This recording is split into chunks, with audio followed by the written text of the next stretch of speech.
Students, আজকে আমরা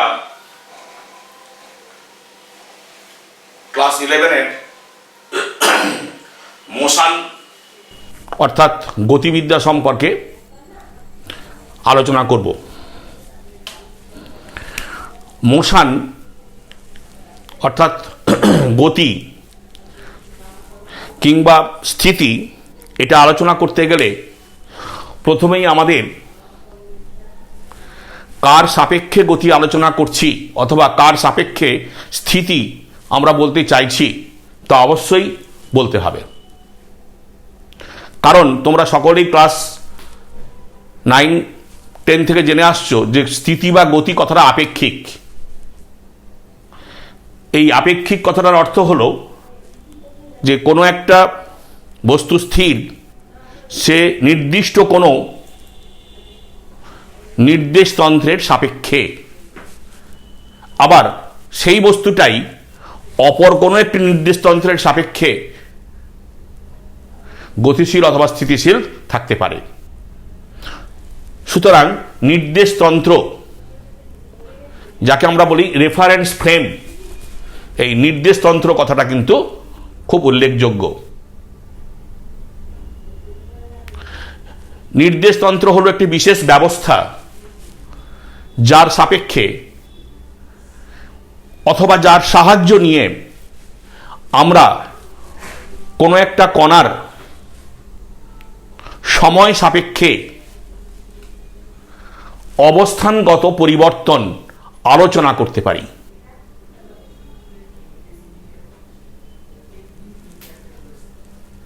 নির্দেশতন্ত্রকে আমরা দুভাগে ভাগ করে রেখাই। একটা ভাগকে আমরা বলছি জড়ত্বীয় নির্দেশতন্ত্র এবং আরেকটা ভাগকে আমরা বলছি অজড়ত্বীয় নির্দেশতন্ত্র। জড়ত্বীয় নির্দেশতন্ত্র হলো এক প্রকার স্থির নির্দেশতন্ত্র, অথবা নির্দেশতন্ত্রটি সমবেগেও গতিশীল থাকতে পারে।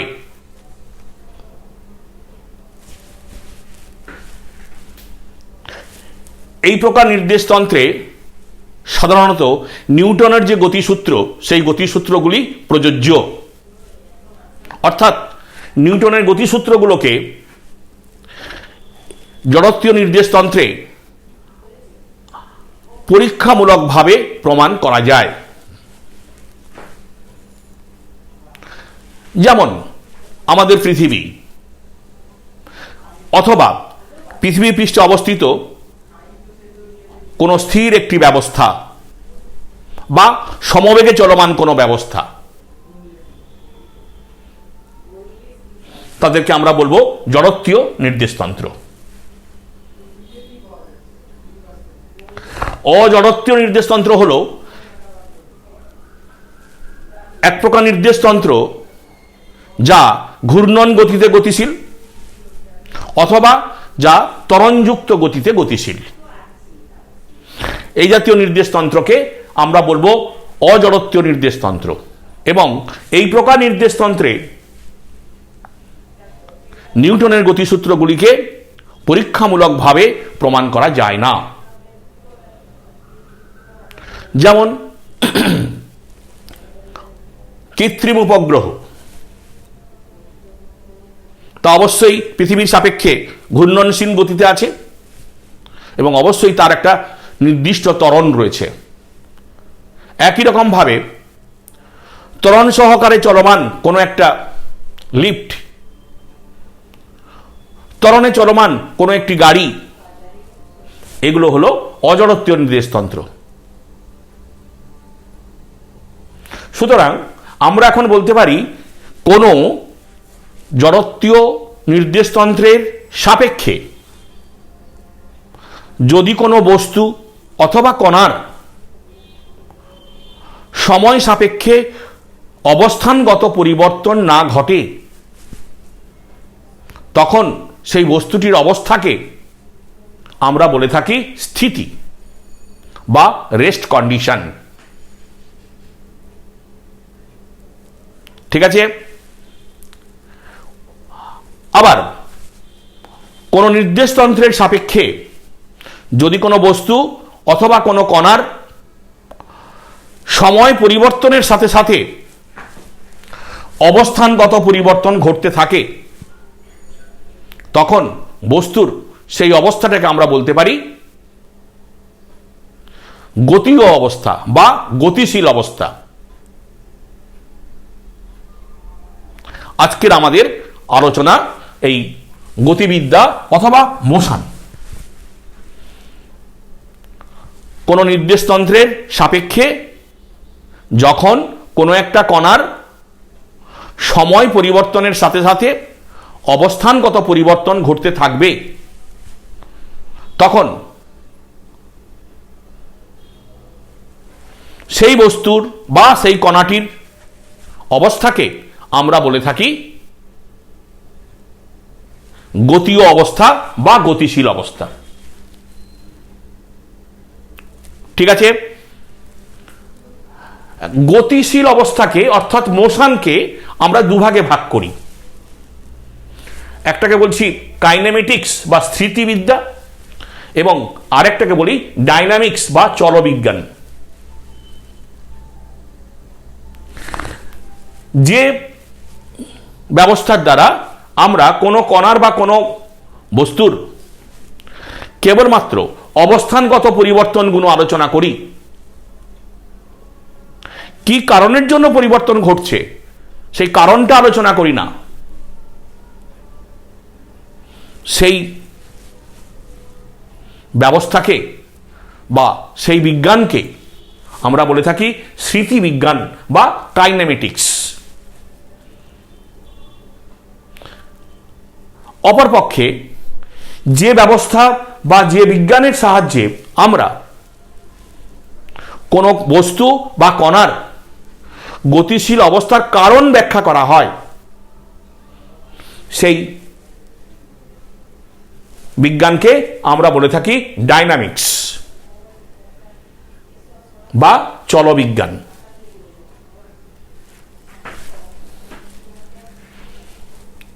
ঠিক আছে, নিশ্চয়ই। হ্যাঁ, স্মৃতিবিজ্ঞানকে আলোচনা করার জন্য আমরা তিনটি ভাগে ভাগ করেছি। অর্থাৎ যখন কোনো বস্তু গতিশীল অবস্থায় থাকবে তখন তার গতিকে আমরা তিনটি ভাগে ভাগ করে আলোচনা করতে পারি। একটা হচ্ছে ওয়ান ডাইমেনশনাল মোশন বা একমাত্রিক গতি, যেখানে কণাটি বা বস্তুটি একটা সরল রেখায় গতিশীল থাকবে। আমরা একে অনেকে রৈখিক গতিও বলে থাকি, লিনিয়ার মোশনও বলে থাকি। যেমন একটা গাড়ি একটা রাস্তা, সরল রেখার রাস্তায় গতিশীল, নির্দিষ্ট অভিমুখে গতিশীল, তখন ওই গাড়িটির গতিকে আমরা বলবো ওয়ান ডাইমেনশনাল মোশন বা একমাত্রিক গতি। 2 নম্বর টু ডাইমেনশনাল মোশন, অর্থাৎ যখন কোন একটা বস্তু বা কণা একটা তলের উপর গতিশীল আছে। তোমার বাড়ির যে ঘরের মেঝে, সেই মেঝের উপর তুমি একটা বলকে গুড়িয়ে দাও, সময়ের সঙ্গে সাথে দেখবে যে সেই বলটির এক্স অক্ষ বরাবর এবং ওয়াই অক্ষ বরাবর অবস্থানগত পরিবর্তন ঘটবে। তাহলে যখন কোনো তলের উপর কোনো বস্তু গতিশীল থাকে বা তলের উপর কোনো কণার অবস্থানগত পরিবর্তন আমরা আলোচনা করতে পারি, তখন তাকে আমরা বলবো দ্বিমাত্রিক গতি। দ্বিমাত্রিক গতি আলোচনা করার সময় যে কোনো অবস্থানের দুটি মাত্রা থাকে, একটা এক্স অক্ষ পরিবর্তন, এক্স অক্ষগত এবং আরেকটি ওয়াই অক্ষগত, x1 y1 বা এইভাবে x2 y2 দিয়ে তাদেরকে অবস্থান বোঝানো হয়। অনুরূপে আমরা 3 ডাইমেনশনাল মোশনও আলোচনা করতে পারি, ত্রিমাত্রিক গতিও আলোচনা করতে পারি। সেখানে কোনো বিন্দুর অবস্থানটাকে 3টি মাত্রায় এক্স, ওয়াই এবং জেড 3টি মাত্রায় প্রকাশ করা হয়ে থাকে। আজকের আলোচনা কেবলমাত্র ওয়ান ডাইমেনশনাল মোশনের দিকে, একমাত্রিক গতি সম্পর্কে আজকে আলোচনা করতে হবে।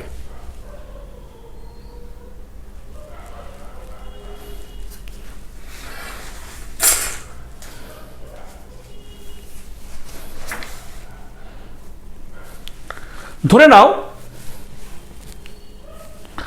এই বোর্ডটা আমাদের একটা রেফারেন্স ফ্রেম, নির্দেশতন্ত্র।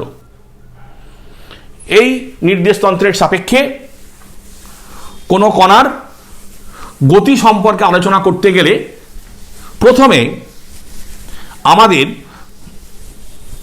প্রথমে কতকগুলি রাশি সম্পর্কে বিশেষভাবে আলোচনা করতে হয়।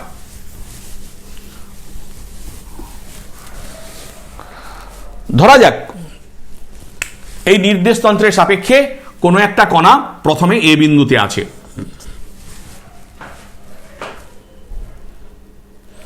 কণাটি প্রথমে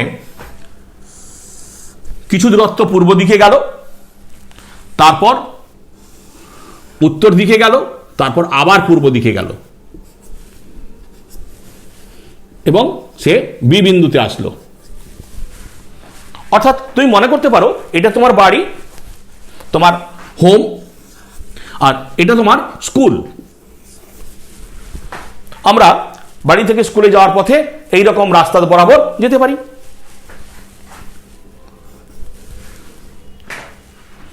আবার কেউ এই এ থেকে বি বিন্দুতে যাওয়ার জন্য ধরে নাও এইরকম একটা পথ সে বেছে নিল, হতে পারে।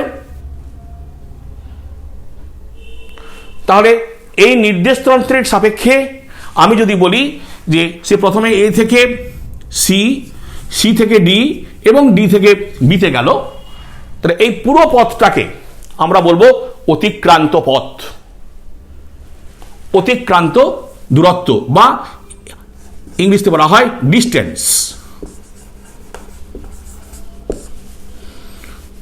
অনেকে ডি দিয়ে প্রকাশ করতে পারো। ইকুয়াল টু কতটা হবে? AC plus CD plus DB.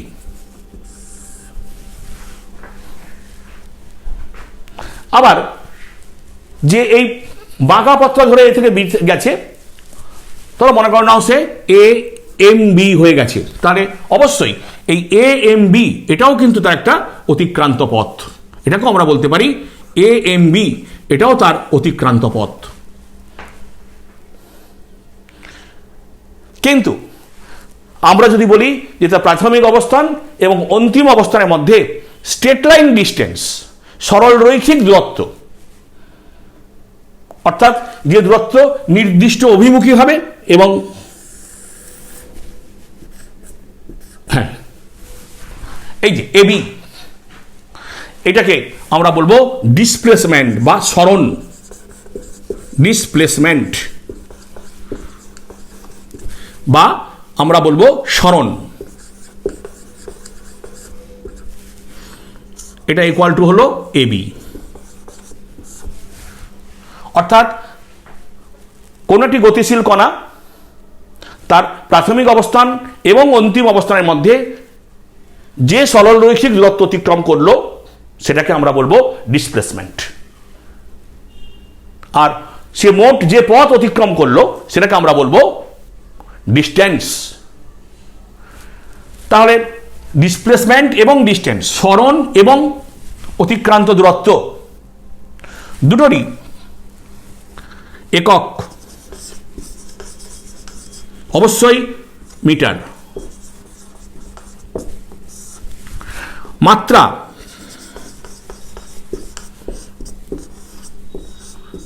এল। পার্থক্যটা কি না? পার্থক্যটা হলো ডিসপ্লেসমেন্ট অর্থাৎ সরণ হলো একটা ভেক্টর রাশি, তার নির্দিষ্ট অভিমুখ রয়েছে, আর অতিক্রান্ত পথ যেটা বললাম তার নির্দিষ্ট কোনো অভিমুখ নেই, এটা হলো স্কেলার রাশি। তাহলে আমরা বলতে পারি ডিসপ্লেসমেন্ট ইজ এ ভেক্টর।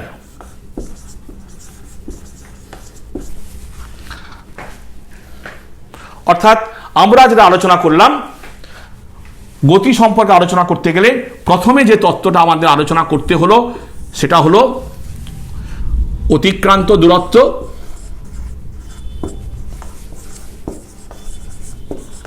অতিক্রান্ত দূরত্ব এবং সরণ।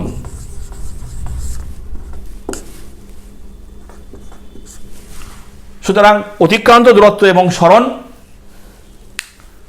এদের মধ্যে পার্থক্য আমরা নির্দেশ করতে পারবো, অসুবিধা কিছু নেই।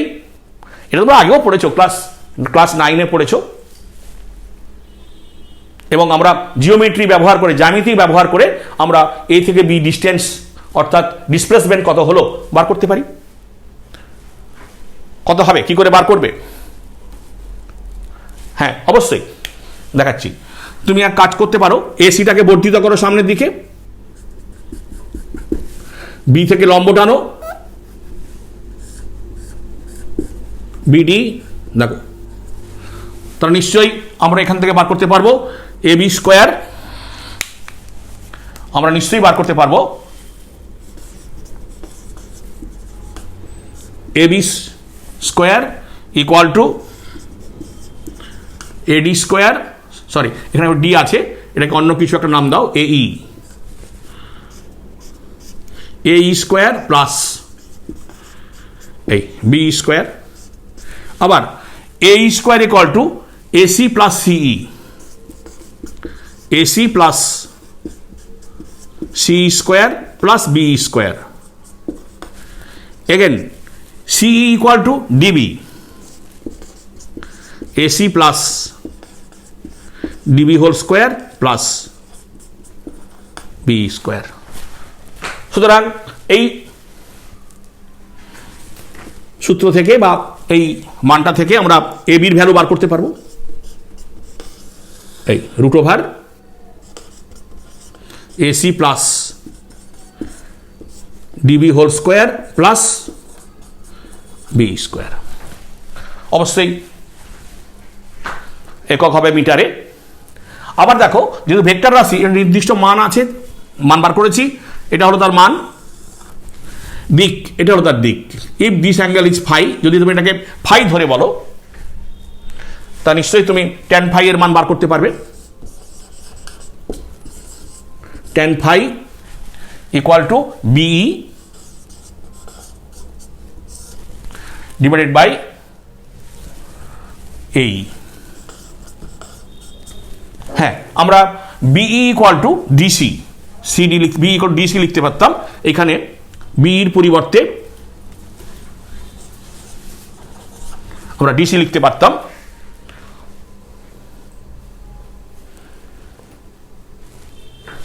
ঠিক আছে, তাহলে আমরা যে সরণ ভেক্টর বার করলাম, সেই সরণ ভেক্টরের মান বার করতে পেরেছি এবং দিক নির্দেশ করতে পেরেছি। এরপরে আমরা যাব গতিবেগ এবং দ্রুতি। এবারে আমাদের আলোচনা দ্রুতি এবং গতিবেগ। আমি বা তুমি তোমার বাড়ি থেকে স্কুলে গেছো, বিভিন্ন পথ ধরে অতিক্রান্ত দূরত্ব এবং সরণ তুমি বার করতে পেরেছো। সময়ের পরিবর্তনের সাথে সাথে তোমার অবস্থানগত পরিবর্তন ঘটেছে। এই সময়ের সাপেক্ষে অর্থাৎ এই পরিবর্তনের সাপেক্ষে আমরা দ্রুতি এবং গতিবেগ আলোচনা করতে চাই। দ্রুতি কাকে বলে না, অতিক্রান্ত পথ বাই সময়, অর্থাৎ 1 সেকেন্ড সময়ে তুমি কতটা দূরত্ব গেছো, total distance by total time, এটাকে আমরা বলি দ্রুতি। আমি AMB ধরে যদি যাই, তাহলে আমি বলবো আমার অতিক্রান্ত পথ হলো AMB ডিভাইডেড বাই যে টাইমটা, সময়টা লেগেছে T। ধরা যাক আমার এই পথটা হলো 1000 মিটার, তাহলে 1000 যদি আমার 30 সেকেন্ড সময় লাগে, তাহলে আমার দ্রুতি হয়ে গেল 100/3 মিটার পার সেকেন্ড। আবার আমি যদি AC plus CD plus DB এইভাবে, এটার জন্য একটা সময়, এটার জন্য একটা সময়, যদি এটার জন্য একটা সময় লাগে, তখন আমরা বলবো এটাকে বলবো গড় দ্রুতি, বলা হবে অ্যাভারেজ স্পিড বা গড় দ্রুতি।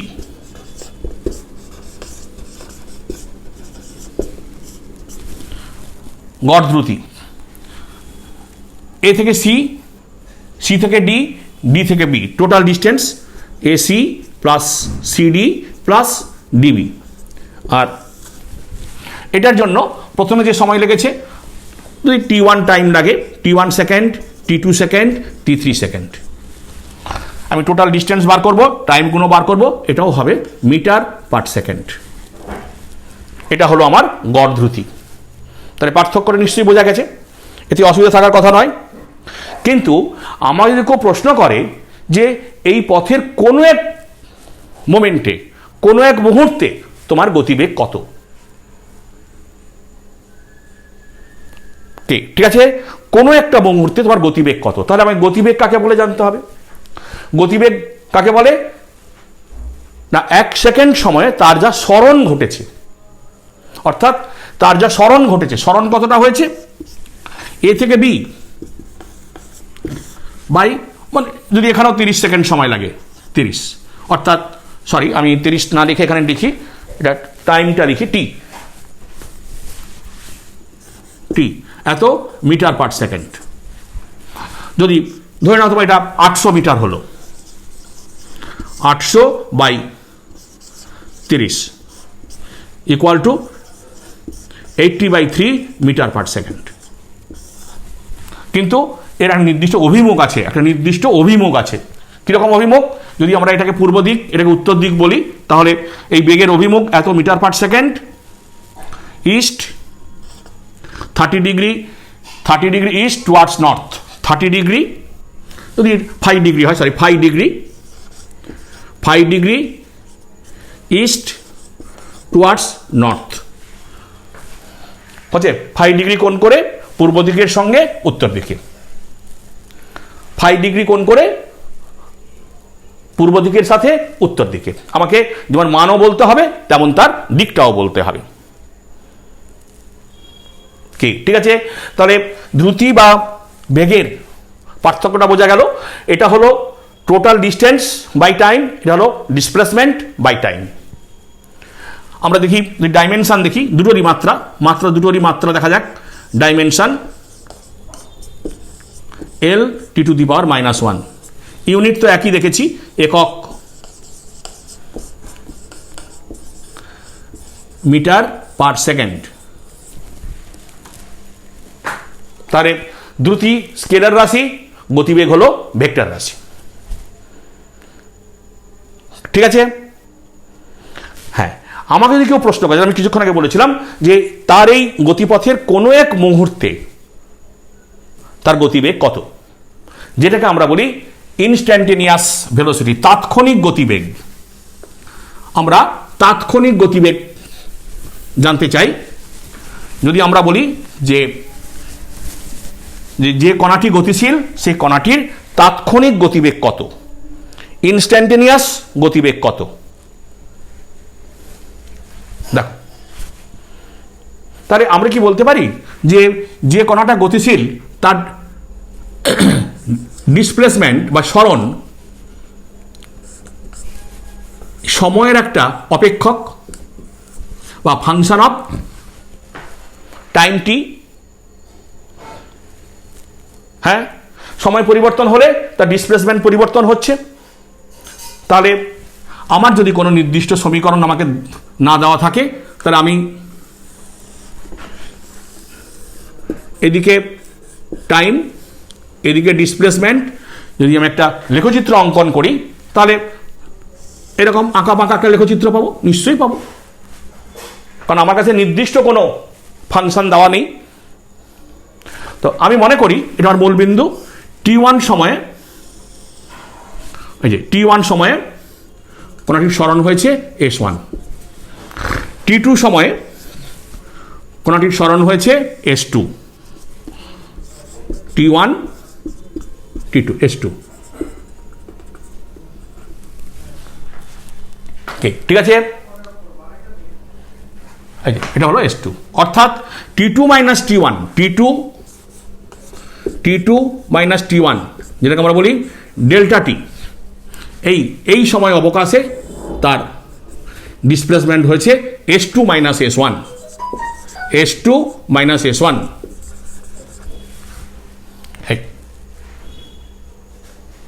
ঠিক আছে?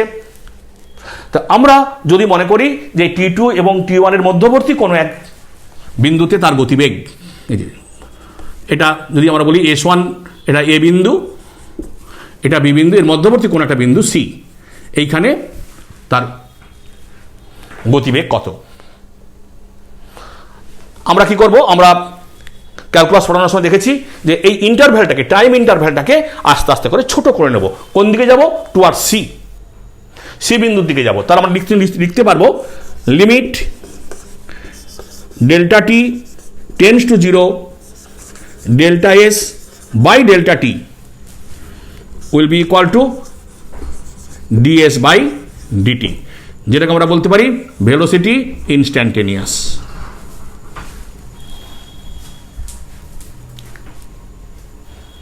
এটাকে আমরা বলি তাৎক্ষণিক গতিবেগ, অর্থাৎ সময় সাপেক্ষে সরণের হার, সময় সাপেক্ষে সরণের হার। তাহলে আমাদের কাছে এখন তাৎক্ষণিক গতিবেগের নতুন একটা ফর্মুলা আমরা শিখলাম, ভেলোসিটি ইনস্ট্যান্টেনিয়াস, অবশ্যই এটা ভেক্টর কোয়ান্টিটি, ইকুয়াল টু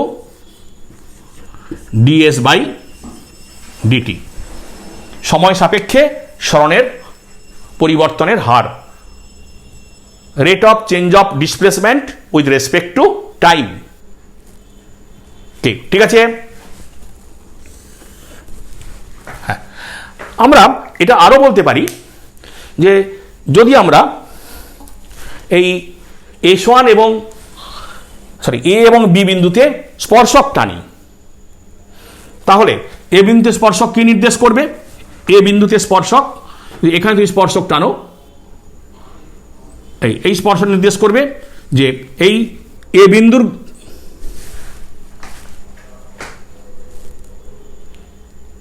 গতিবেগ। ঠিক একই রকম ভাবে তুমি যদি বি বিন্দু স্পর্শক টানো, এরকম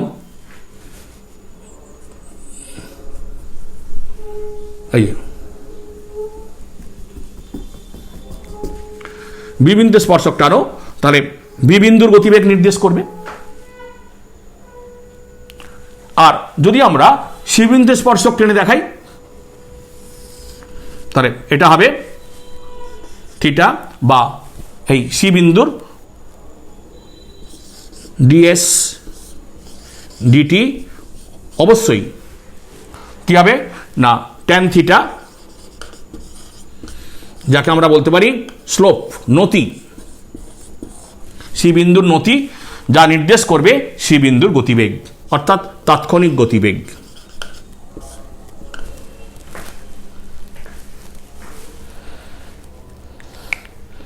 ঠিক আছে?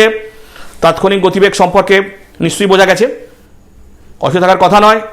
বেশ, গুড। তাহলে এই ফর্মুলাটা আমরা এখন মনে রাখতে পারবো। একটু চেষ্টা করলেই 2-1 দিনের মধ্যে তুমি নিশ্চয়ই আরো সরগর হতে পারবে। হ্যাঁ, আমরা এবারে গতিবেগকে দুভাগে ভাগ করে ফেলি। আমাদের নির্দেশতন্ত্র একটাই, এই নির্দেশতন্ত্রের সাপেক্ষে আমরা একটি কণার গতি সম্পর্কে আলোচনা করছি। একটি কণা গতিশীল অবস্থায় আছে, তার গতিবেগকে আমরা দুভাগে ভাগ করছি। প্রথম, নাম্বার 1, 1 নম্বর আমরা বলছি সমবেগ।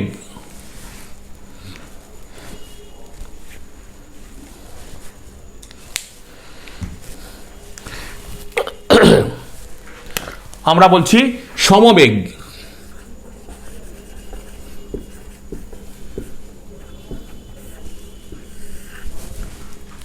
যদি কণাটি সমান সমান সময় অবকাশে সমান সমান সরণ ঘটায়, তখন ওই কণাটির গতিকে আমরা বলবো সমবেগ।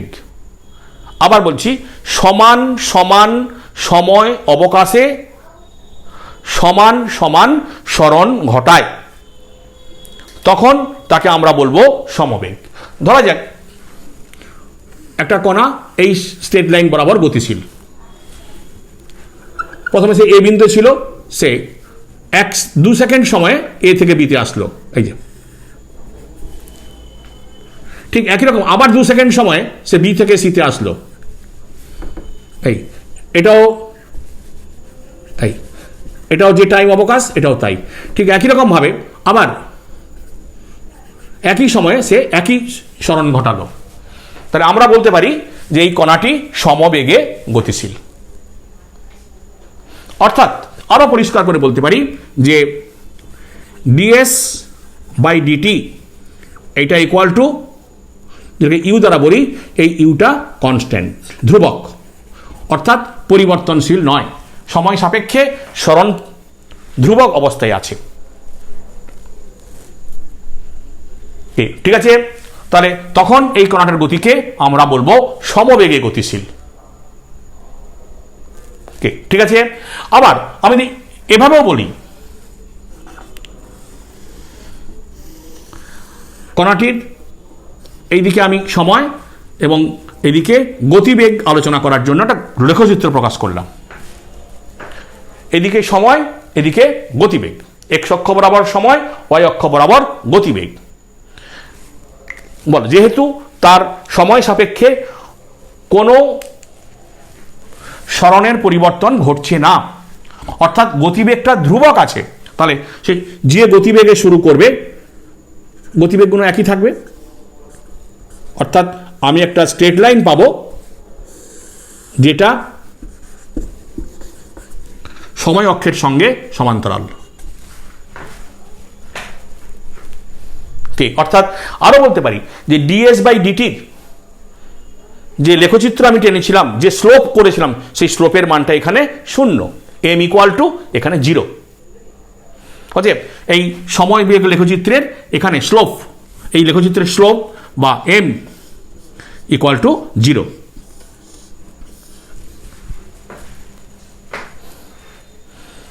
ঠিক আছে, তাহলে সমবেগ সম্পর্কে আমাদের অসুবিধা কিছু নেই। যখন কোনো একটি কণা সমান সমান সময় অবকাশে সমপরিমাণ সরণ ঘটাবে, অর্থাৎ সরণের মান এবং অভিমুখ একই থাকবে, তখন সেই কণাটির গতিকে আমরা বলবো সমবেগে গতিশীল। ঠিক আছে, চলে আসি অসমবেগ। সমবেগ হলো, এবার আমরা আলোচনা করব অসমবেগ।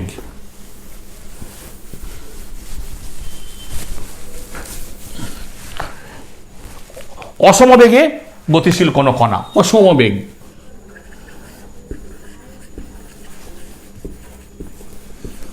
অসমবেগে গতিশীল কোনো একটা কণা, অর্থাৎ যখন কোনো একটা কণা সময়ের সাপেক্ষে পরিবর্তনশীল বেগে চলবে, সময় সাপেক্ষে পরিবর্তনশীল বেগে চলবে, তখন ওই কণাটার গতিকে আমরা বলবো অসমবেগে গতিশীল কোনো একটা কণা।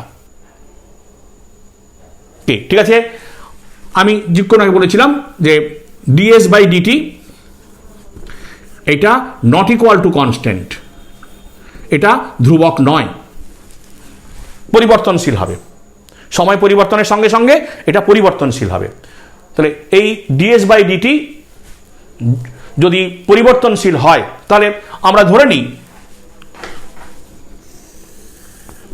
এই একটা কণা, তার প্রথমে গতিবেগ আছে v1, কিছুক্ষণ পরে তার গতিবেগ হলো v2, ওই যে তার প্রথমে গতিবেগ v1, কিছুক্ষণ পরে গতিবেগ হয়েছে v2। যদি v1 বা v2 গ্রেটার দেন v1 হয়, যদি v2 গ্রেটার দেন v1 হয়, অর্থাৎ অন্তিম বেগ প্রাথমিক বেগের চেয়ে বেশি হয়, আমরা কি বলবো? যে কণাটা ত্বরণে গতিশীল, কণাটি ত্বরণে গতিশীল, ত্বরণে গতিশীল বা অ্যাক্সিলারেশনে গতিশীল, অ্যাক্সিলারেশনে গতিশীল। তাহলে নতুন আরেকটা টার্ম আমরা পেলাম, অ্যাক্সিলারেশন। ঠিক একই রকম ভাবে যদি v2 লেস দেন v1 হয়, তাহলে আমরা বলবো কণাটা মন্দনে গতিশীল,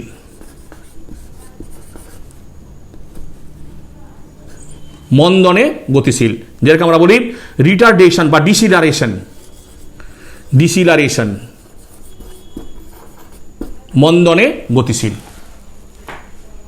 তাহলে ত্বরণ বা মন্দন, অ্যাক্সিলারেশন অথবা রিটার্ডেশন বা ডিসিলারেশন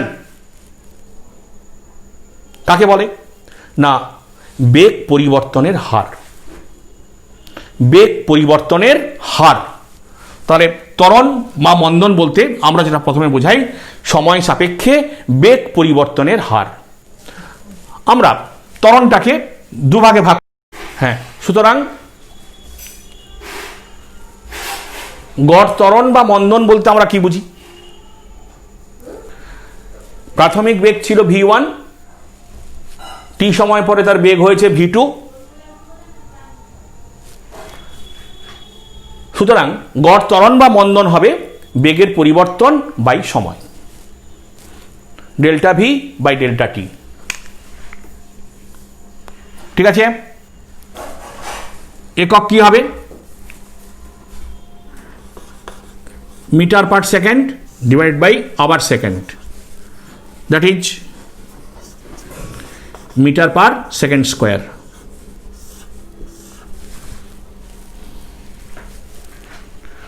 অনেকে প্রশ্ন করেন যে ত্বরণ বা মন্দনে সেকেন্ড দুবার ব্যবহার করা হয় কেন?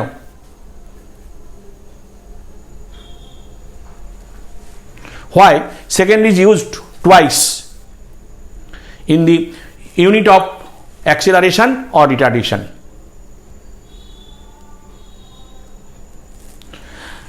একবার ব্যবহার করা হয় বেগের পরিবর্তন বোঝাবার জন্য, আর একবার ব্যবহার করা হয় বেগ পরিবর্তনের হার বোঝাবার জন্য। Once it is used to represent the velocity, and secondly it is used to rate of change of velocity, বেগের পরিবর্তন বোঝাবার জন্য আর একবার বেগ পরিবর্তনের হার বোঝাবার জন্য। ঠিক আছে? গড় ত্বরণ বা মন্দন আমরা বার করতে পারলাম নিশ্চয়ই, এতে অসুবিধা কিছু নেই। আমরা এটাকে আমরা এভাবেও বলতে পারি যে যদি ত্বরণ বা মন্দন ইকুয়াল টু এ হয়, A equal to v2 minus v1 by T. Hence এটাকে আমরা ইচ্ছে করলে ত্বরণটাকে পজিটিভ, মন্দনটাকে মাইনাস দিয়ে লিখতে পারি negative. So v2 equal to v1 plus minus এটি, এরকম একটা সমীকরণ আমরা তৈরি করতে পারি, বা তোমরা ক্লাস 9-এও তৈরি করে এসছো।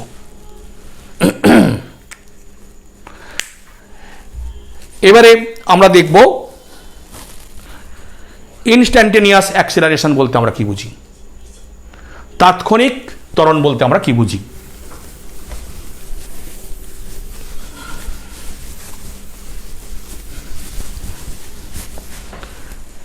ইনস্ট্যান্টেনিয়াস অ্যাক্সিলারেশন, তাৎক্ষণিক ত্বরণ।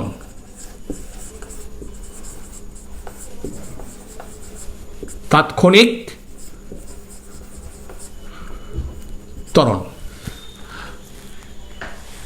এই আলোচনা থেকে এটুকু বোঝা গেছে যে গতিশীল কণাটার গতিবেগ অবশ্যই সময়ের একটি অপেক্ষক, অর্থাৎ সময় পরিবর্তন হলে গতিবেগ পরিবর্তন হবে। Velocity is the function of time T. তাহলে এখানেও আমরা সময় এবং গতিবেগের একটা লেখচিত্র এঁকে দেখাতে পারি। হ্যাঁ, এখানে তোমার কোনো নির্দিষ্ট ফাংশন দেওয়া নেই, কোনো নির্দিষ্ট সমীকরণ দেওয়া নেই, তাতে কি হয়েছে? টাইম, গতিবেগ, এরকম এনি আননোন কার্ভ, কোনো নির্দিষ্ট গ্রাফ নয়, যে কোনো একটা কার্ভ।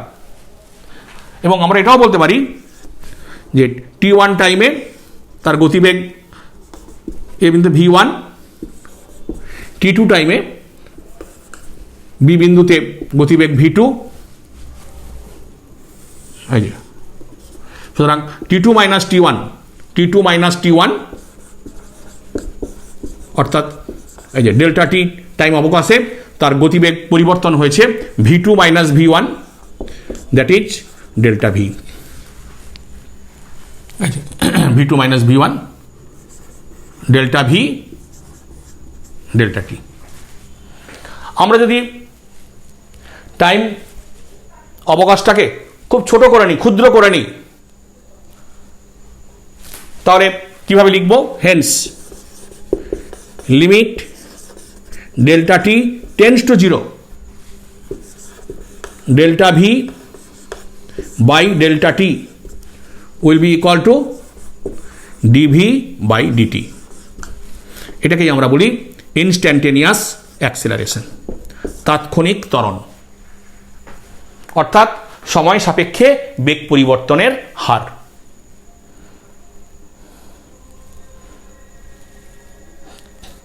ঠিক আছে?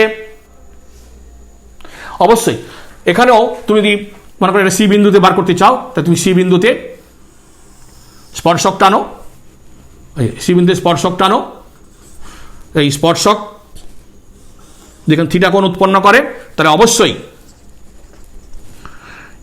এম বলতে আমরা বুঝি স্লোপ বা ট্যান থিটা, এটা এই সি বিন্দুর ত্বরণ নির্দেশ করবে, acceleration at point C, and that is also equal to dv by dt.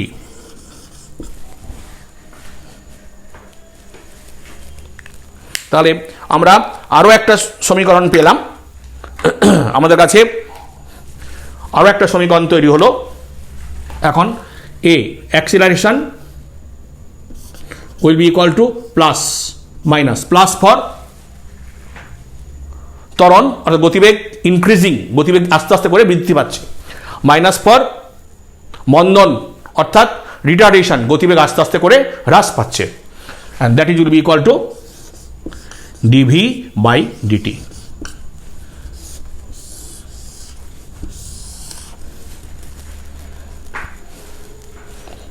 ঠিক আছে? হ্যাঁ, ত্বরণের তো ডাইমেনশন আমরা মানে দেখিয়েছিলাম, যাই হোক তবু আমি আরেকবার দেখাচ্ছি, তুমি যখন জিজ্ঞাসা করছো। ডাইমেনশন, বেগের dimension L T⁻⁻1 divide by T, that is equal to L T⁻²।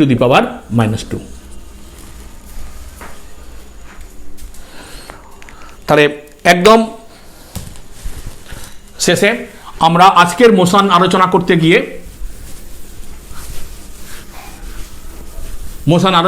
গিয়ে আমরা যা যা আলোচনা করলাম সেটা খুব সংক্ষেপে একবার বলি। একটা হলো রেফারেন্স ফ্রেম, নির্দেশতন্ত্র।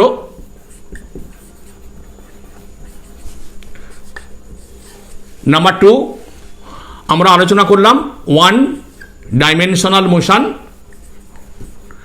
অর্থাৎ একমাত্রিক গতি।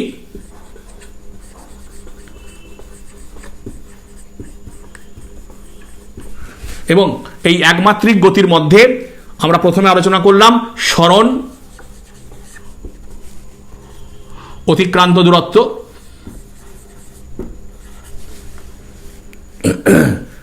আলোচনা করলাম বেগ, দ্রুতি। এবং এই বেগ দ্রুতি আলোচনা করতে গিয়ে এদের মধ্যে একটা রিলেশন আমরা খুঁজে পেয়েছি, instantaneous velocity will be equal to ds by dt। 3 number আলোচনা করলাম ত্বরণ অথবা মন্দন। আমরা এখানেও দেখেছি ত্বরণ বা মন্দন A instantaneous will be equal to plus minus dv by dt।